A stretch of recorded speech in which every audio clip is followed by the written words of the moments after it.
Hello there, Vic Benedict here. We're playing God of War Ascension on Titan difficulty, and this is my no upgrade run plus. We're currently on chapter 23 of 30. It is entitled The Furnace. So we'll have two fights in this area. Actually, more than two fights, because this turns into a lift at one point, and it's just not done yet. But on this fight, you've got a sword right in the middle of the arena, so be careful that you don't pick that up. Actually, yeah, just be careful because there is more to do with the Captain Planet glitch than just this. Now we've got Manticore babes in preset eggs. Just kick them off of the screen. They do die. You see their red orbs coming into you, but there are some that come out of the eggs without any provocation from you, because they're on a not on a timer necessarily, but they will come out after a certain number of the other ones have come out of their eggs. So it's something that you don't have to think about too much. Just chain grapple them and ring them out. We're going to be doing a lot of ringing out pretty soon, especially on the next video. The next video is the Shoulder of Apollo, and it has that arena fight with the 100 or so satyrs it has, and 3 juggernauts, 2 at a time, until there's just one left. But this enemy here falls victim very easily to the Captain Planet glitch. To build fast rage off of the bottom left is a chest that you can. I think I started doing that at the beginning, building rage off of the bottom chest that has health in it. There's also a magic chest on the top that you can build rage off of, but that's too close to the berserker when he spawns. So yeah, the Captain Planet glitch will just nuke this guy, and then you can proceed. Using the clone is a little unnecessary, but if you want to, go for it. The Captain Planet glitch is going to take care of all of your needs. And I think if you wanted to capture one line from this entire walkthrough, that was probably the line right there. The Captain Planet glitch will take care of all your needs. Courtesy, of course, from Big V, who is more knowledgeable in God of War than any other person that I personally, well, I don't personally know him, but anyone online that I know. Reading through his playthrough, there's so much terminology that I frankly just don't understand, because he uses a lot of abbreviations that I really wish he would put a legend or a key on at some point in all of his playthroughs, because the stuff, it just becomes jargon to look at after so long, even for me personally. But I'm not begrudging him. That's his own personal choice. So I just always think that if you're going to have that many abbreviations and technical jargon, obviously it's for his benefit, so he doesn't have to type out everything. But for folks, just have a legend and just copy and paste it and put it on all of your posts, that are long. But anyway, so now we're starting the furnace puzzle. I put the movable object over there to the left, so that I don't have to get it when I come back too far. So this puzzle is a little bit confusing. It's basically an A to B to C type of thing, but I don't really understand what exactly we're doing. We're kindling something. We're putting oil in something. We're just trying to light the best fire that we can. But once that occurs, we will do a pretty hard fight. But with barrier abuse, it can be done without getting hit, and I'll show you exactly what we can do about that. So what I'm talking about is the fight with the obnoxious bowler throwing enemies, and there's also a serpent too. So you've got 9, 10 of the little ones, and then you've got the Gorgons too, all at the same time. So that's going to happen. Anyway, just turn this wheel here, and then you're going to drag this. Remember, you can use the right stick to move which direction you're gonna push this thing too, so you don't have to get off every time. But anyway, yeah, put it in here, heal it. You're always healing it, and then it's gonna have these cutscenes. We're gonna pour more oil on it, and then we're gonna move it back, and then we're gonna light the huge fire, and then the fight starts. So I'm sure the puzzle is not really anything you're struggling with. If you're watching this video, you're covered. But I do like doing these revision projects for two reasons. I looked back on the previous Redux that I did, and I noticed I made 2 moves that I didn't have to do. So I've simplified the puzzle here so that it's completely streamlined. There's not one move that was done extraneous, no extraneous moves there. So it's all done for your benefit too, then, for the sake of the walkthrough. Also, some of the skips that I've been using on this walkthrough, they come from a walkthrough that was not really recommended to me, but it was mentioned by Big V, and from a user called Wolf2K9, and it's a 7-year-old run, but you have to give the guy credit because it's that old, and he had so much of the game understood. Basically, the year the game came out, he had all the knowledge accumulated from practice, I presume. And check it out. The only bad thing that I don't like about the walkthrough is there's no sound on any of the videos, so it's it's just, I don't like that. I'd just rather have the music on, but it's neither here nor there because you can still see what's going on perfectly well. Okay, so I'm going to start building combo right away for this fight off of the item chest over here. So we're going to quickly build all of our combo, and we're going to hit the Gorgon quickly. The Gorgon spawns first, and then the little shits. So I'm gonna stun her with the Ouroboros amulet.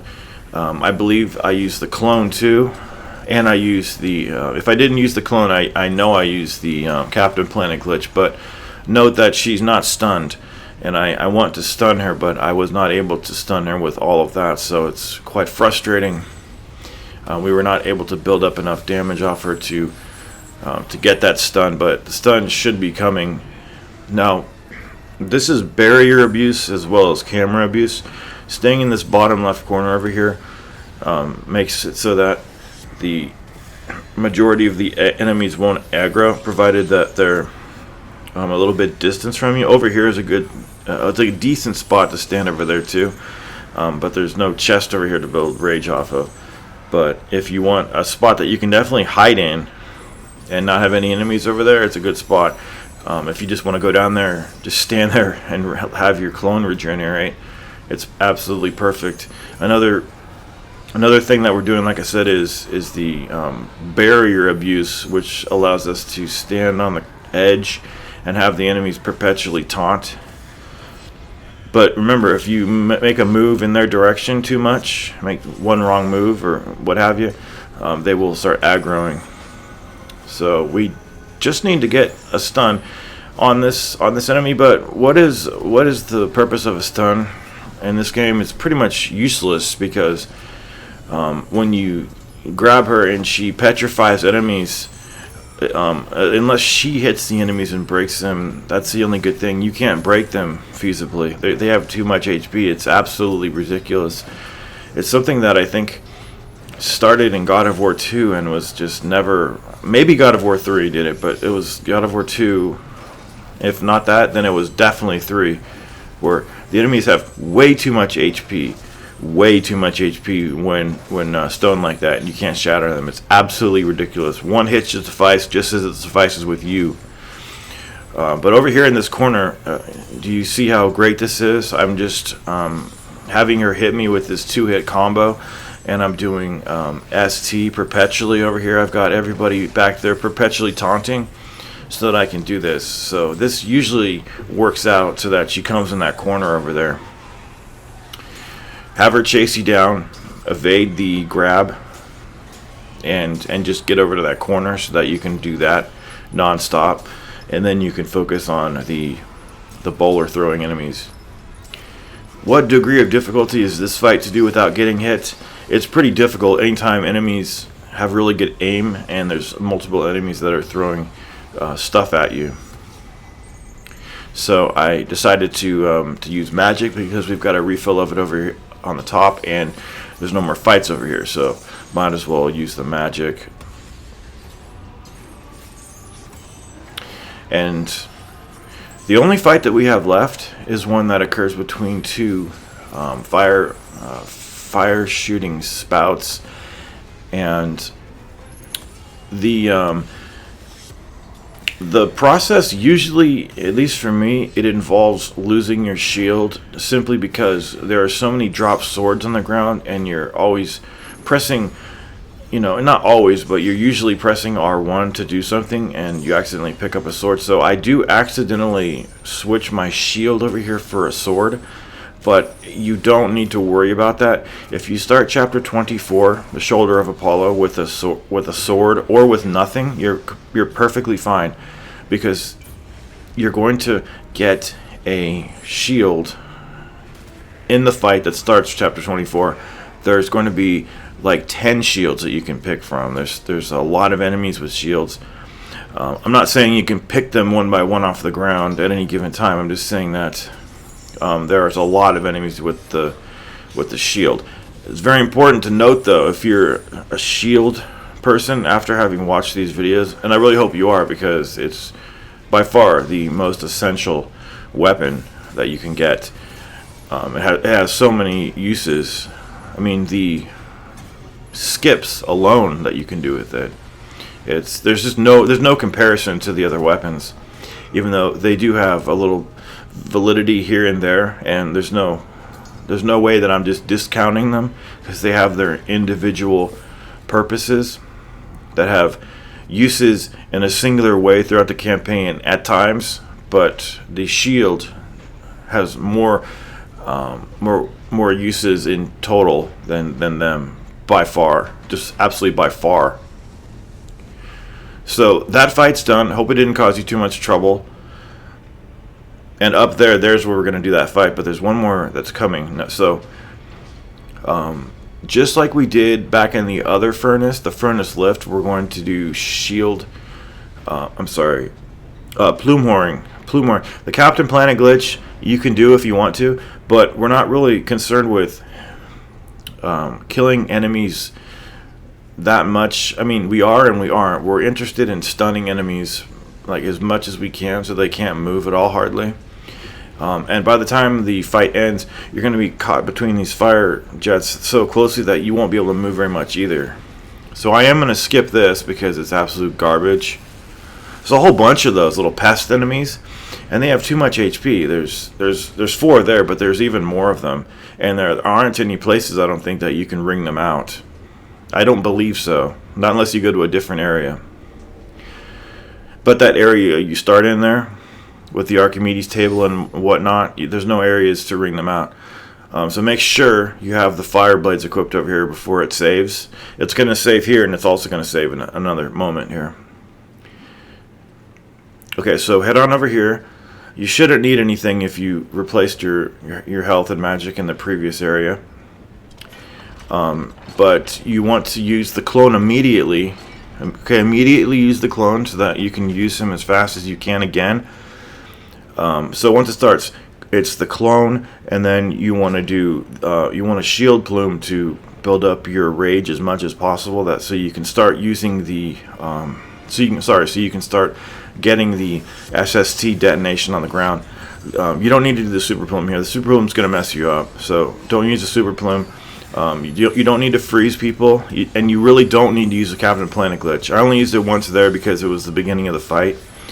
And if you lose your shield, don't worry about it.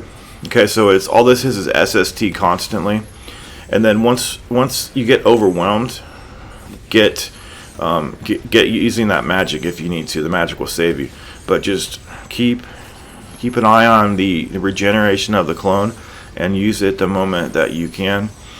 And if you hoard this move like this constantly, this should not be a problem. Now, of course, I had to do it without getting hit or was not satisfied. But you usually just die to the fire if you get in there. So it's It's not really much of a narrow margin to not get hit or to die. So this is kind of awkward. Do you see what's going on here? I'm trying to kill these last ones. I don't have much wiggle room at all, so I was able to kill the last one, fortunately, with some aerial moves. But that was a fucking close call. Pardon my language. So if you've used magic there, refill and keep.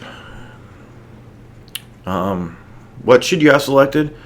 It doesn't. I don't think it matters, honestly. But I usually just keep the fire selected because it has the magic. But by all means, I hope that this chapter wasn't too much of a burden for you. The next chapter will be quite brief, but it will contain a very difficult fight at the beginning. But I'll show you how to mitigate that difficulty as much as possible. Okay, I will see you there. Please take care.